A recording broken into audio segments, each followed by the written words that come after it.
भाई ने कहा जी मैंने स्पष्ट कह दिया कि मैं पाप का काम नहीं करूं।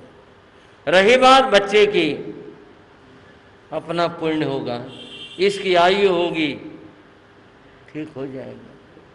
और अगर अपना पुण्य उतर गया है, इसकी आयु नहीं है, कोई कुछ नहीं कर सकता। तो पाप तो मैं नहीं करूं, ना मैं किसी से करवाऊं। और तेरे से भी कह रहा हूं कि आगे पीछे कभी किसी को पैसे देकर ये पाप का काम करवा दे, ऐसा पाप का काम नहीं करना। जो कुछ होगा अपनी किस्मत। भाइयों, मैं थोड़ा सा रुक करके आपसे प्रश्न करूंगा। इतनी मजबूती आसान बात है। जिसके घर में एक ही लड़का हो और उसके सामने ये प्रस्ताव कि वे वो उसका कहना ये है सयाने का, ये ठीक हो जाएगा, फिर बला उतर जाएगी, यूं हो जाएगा। ऐसी स्थिति के अंदर बड़ा मुश्किल होता है अपने आप को संभालना, अपने को खड़ा रखना। जो भी मजबूत है धन्य हो उनको, पर मैं एक सहज बात कह रहा हूं, बड़ा मुश्किल काम हो। वो बोला गुरु महाराज मैंने साफ कह दिया, कुछ भी हो हम पाप नहीं करेंगे, हमने धर्म के विरुद्ध काम करना ही नहीं है। बोले गुरु महाराज दवाई वगैरह कुछ थी नहीं। और उसने कहा देखो धर्म की कृपा, गुरुओं की कृपा किसकी कहो। और कैसे गांव के भाषा में बोला, कैसे सूत आ गई, कैसे बात बन गई। लड़के का मामा घर आया, हालत उसकी खराब थी लड़के की, यही थी सुबह शाम जिसे कहे ऐसी हालत थी। मिलने आया था वे, चलो भांजे को देखे आए। आकर देखा उसके पास बैठ गया, कुछ नहीं पड़ा हुआ था, खाना पीना छूट गया, कुछ नहीं लेता था। मामा उसके पास बैठा था, उसने उसका सिर पुचकारा, बोला भांजे कुछ खाने को मन करता है, दूध पिएगा, चाय पिएगा, जो कुछ पूछना था कुछ। फिर पूछा कोई और चीज को तेरा मन करता तो बता दे। बोले मूली खाने को मन करता है। ये उसकी बताई बात है, कोई प्रेरणा नहीं देते मूली खाने की, इसकी उसकी। मैं तो बात उस जो घटना घटी वो बता रहा हूं। बोले मूली खाने को मन करता है। बोले कोई बात नहीं, मूली खा ले। मैंने अपनी बहन से कहा उसने कि इसको मूली खाने का मन खिला दो। बोली भाई अगर इस शाम जाता होगा तो अब चला जाएगा, बताओ इसकी इतनी तबीयत खराब, इसको और ये खिला दें। मामा ने ये बात कही, कम से कम इसके मन की तो बात नहीं रहेगी, इसकी इच्छा है चलो। बोले मैंने उसे मूली ला कर, उसके मामा ने ला करके बना करके जैसे था वो खिला दी। उसने खा ली और मन के साथ खा ली। थोड़ी देर बाद उसको नींद आ गई। एक बार तो डर लगा क्या बात हुई, आंखें से कैसे मूंदी इसने, और फिर देखा कि नींद आ गई। वो सोया कई घंटे। देखो जब साता वेदिनी का उदय होता है, वो उठा जब, तो पहले से स्थिति कुछ थोड़ी अच्छी थी। उससे पूछा भी कुछ और खाएगा? बोले मूली खिला दो। चलो और खिला दो। बोले उसने 2-3 बार ऐसा ही किया। हमारे मन में चिंता भी रही कि भी इतने ही तो बुखार में पड़ा हुआ, सूख लिया, ऐसी सख्त चीज इसके लिए, और ये बच्चा मांग रहा है खिला दे। बंद हुआ।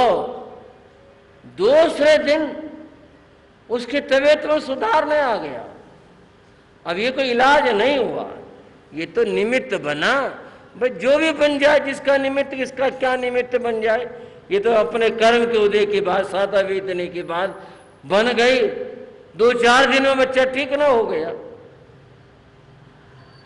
उस व्यक्ति ने गुरु महाराज से कहा, गुरु महाराज हमने अपना मन तैयार कर लिया, तभी कुछ भी हो हम धर्म के विरुद्ध काम नहीं करेंगे, और हमने किया भी नहीं। और ये जो भी कुछ हुआ उसका पुण्य था, हमारी किस्मत थी। जो उसको ये बात कुछ ठीक आ गई, अपने आप आ गई, इलाज तो ये था नहीं, बस जो भी कुछ हो गया। और आपकी कृपा से बच्चा अब ठीक है, अगली बार आऊँगा, लेकर के आऊँगा। आज तो मैं बस दर्शन करने आपके आया, अपना मन लेकर के आया कि सब धर्म की कृपा से, गुरुओं की कृपा से हमारा बच्चा ठीक हो गया। बंधुओं, इससे हम क्या कहेंगे? यह शब्द आया था दृढ़ धर्मी। क्या शब्द आया था? अपने धर्म में दृढ़ रहने वाला। लोग संप्रदाय में दृढ़ रहते हैं, सांप्रदायिक बनते हैं, और मैं कहना चाहता हूं सांप्रदायिक होना और उसकी दृढ़ता ये कर्म बंध है। धर्म के अंदर दृढ़ होना यह आत्मा की उन्नति की बात है। श्रावकों का जिक्र चला, कुछ बातें मैंने आज आपको बताए।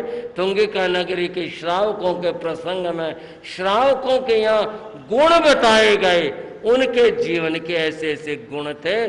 बंधुओं, सच्चे श्रावक बनो, दृढ़ धर्मी श्रावक बनो, मजबूत बनो, और जो नियम और प्रतिज्ञाएं हैं उनका दृढ़ता के साथ में पालन करो। सामायिक करनी है, कुछ भी हो जाए, मजबूत है हम अपने जगह के ऊपर। इसी तरह से धर्माचरण की बात है, धर्माचरण करेंगे, दृढ़ धर्मी होकर रहेंगे तो आत्मा का कल्याण होगा। और क्या जिक्र चला श्रावकों के बारे में, और क्या बातें बताई भगवती सूत्र में। चर्चाएं अगले समयों में करने का भाव रखते हैं। आज की चर्चा यहीं तक, और अब हम चर्चा कर रहे हैं उन गुरुओं की, उन आचार्यों की, उन भगवंतों की जिन्होंने रास्ता दिखाया। मिलकर बोलेंगे। जिन शास्त्र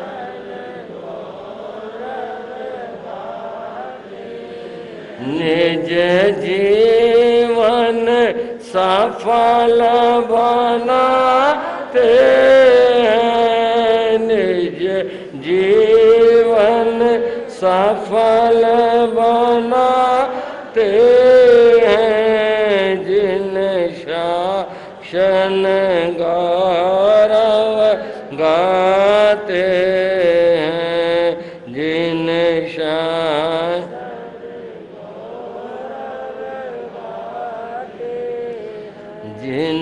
शासन का प्रचार किया, जिन शासन का प्रचार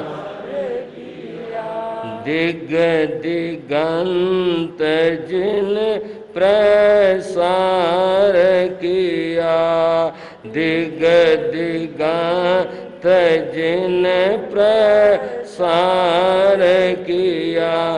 रजवाड़ चरणन आते हैं, रजवाड़ चरणन आते हैं। जिन शासन गौरव गाते हैं, जिन शासन।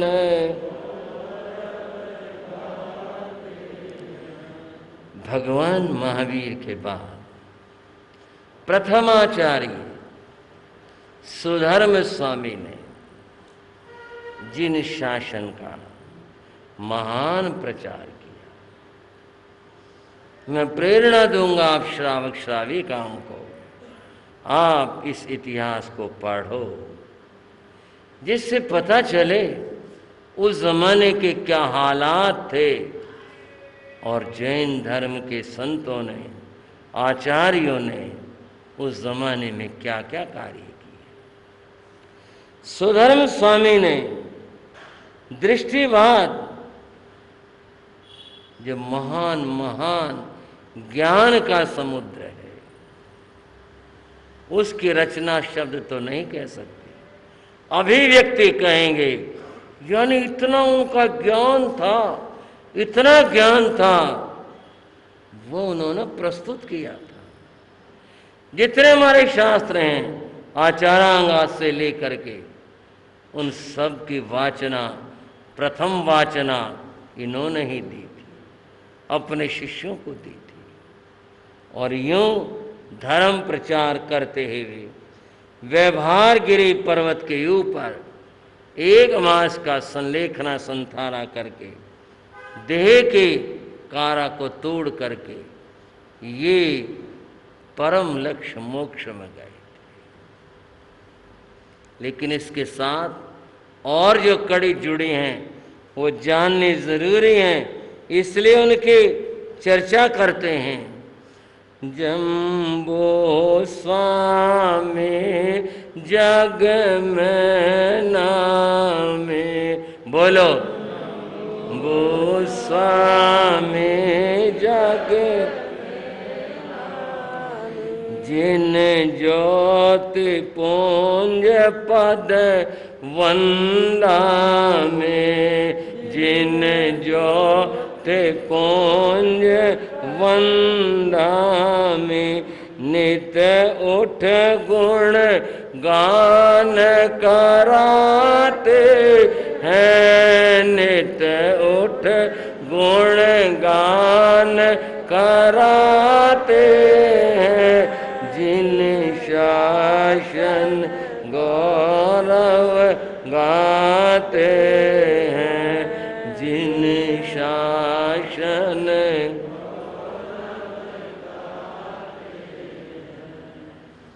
राजगृह नगर, जहाँ भगवान के सर्वाधिक चातुर्मास हुए थे,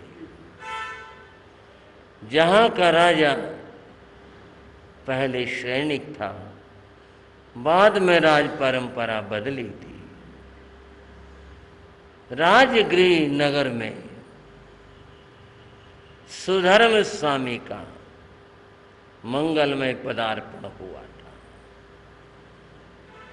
संत, चाहे आज के युग की बात हो, चाहे उस युग की बात हो, जब संत विराजते हैं तो फिर प्रवचन, सत्संग, धर्म कथा तो होती ही है।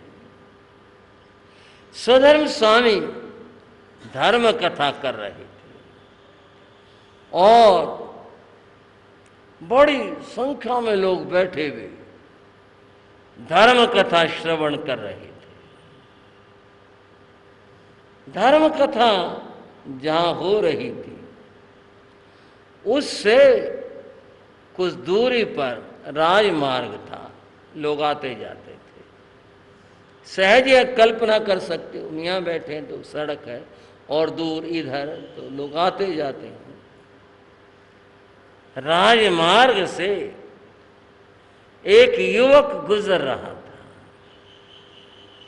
बड़ा सुंदर सलोना और उम्र नव यौवन, एक युवा होता है, एक नव यौवन, युवावस्था में जिसने पांव रखा है, वो उम्र सजीला सलोना कहीं जा रहा था, होगा क्या पता, घूमने निकला, क्या पता कहाँ जा रहा था, पैदल पैदल जा रहा था। उसके कानों में सुधर्म स्वामी के वचन पड़े। वो वचन इतने अच्छे उसे लगे, उसका मन आकर्षित हो गया, वो खड़ा हो गया, कुछ देर खड़ा रहा, फिर मन हुआ चलो बैठकर सुनते हैं। और वह मार्ग छोड़ करके धर्म सभा जहां थी वहां गया, आकर के बैठ गया। पहली बार, पहले कभी नहीं आया, काम नहीं पड़ा, सुना नहीं कभी, पहली बार उसने सुधर्म स्वामी की धर्म कथा सुनी, उसे बहुत अच्छी लगी। ये अच्छा लगना भी दो तरह से होता है। एक तो शब्द इतने अच्छे हों, गाना हो, विवेचन ऐसा हो, कानों को बहुत प्रिय लगे, इसका अपना महत्व है। पर एक है, उसमें ज्ञान ऐसा हो जिसको सुन करके आदमी चकित रह जाए, अरे ये बात ऐसी है क्या। उसके साथ दोनों बातें हुई, उसे वचन बहुत प्रिय लगे, और फिर उसने जो ज्ञान सुना उसमें उसने सुना जीवन नश्वर है, मनुष्य के साथ संसार की कोई भी चीज नहीं जाती, सिर्फ उसका कर्म उसके साथ जाता है, सब चीज यहां रह जाती है। सगे संबंधी, मित्र, प्यारे, रिश्तेदार, ये सब यहाँ के हैं। धन, माया, वैभव सब यहाँ का है। उसने ये बातें पहली बार सुनी थी। धर्म प्रवचन पूर्ण हुआ तो उठ करके सुधर्म स्वामी के पास आया। उसने कुछ बातें की और उस उत्तर को सुनकर उसकी भावना और ही तरह की बन गई।